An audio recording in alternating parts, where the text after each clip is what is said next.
It's 2008, and then Secretary of State Condi Rice is meeting with South Korean officials at the presidential palace in Seoul. Out in the streets, thousands of agitated protesters. But they're not enraged over U.S. foreign policy. They're up in arms because their government has lifted a ban on imports of American beef. They automatically believed that because U.S. meat imports would come into the country, that they were going to get mad cow disease. Condi Rice takes to the Korean airwaves in an attempt to calm the throngs. I want to assure everyone that American beef is safe. But the demonstrations continue, and riot police eventually enter the fray.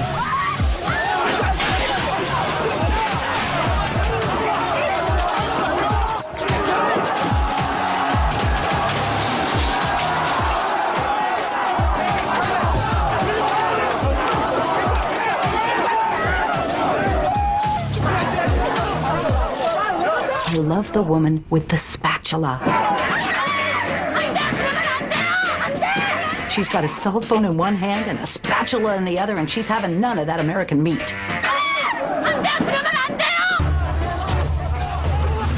Using city buses, authorities erect a blockade around the presidential Blue House.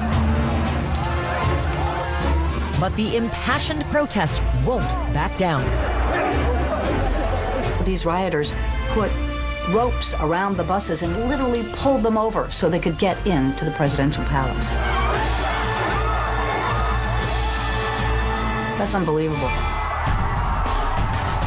The protesters were against these policies. They were taking ropes, and with the sheer strength of a few dozen people being able to turn over police vans and cause some mass destruction. Authorities eventually bring the meat mayhem under control. People have been locked up. If one of their people had been wrongly imprisoned, I can understand them getting so violent. It's just amazing, that violence, because it's a political decision about meat.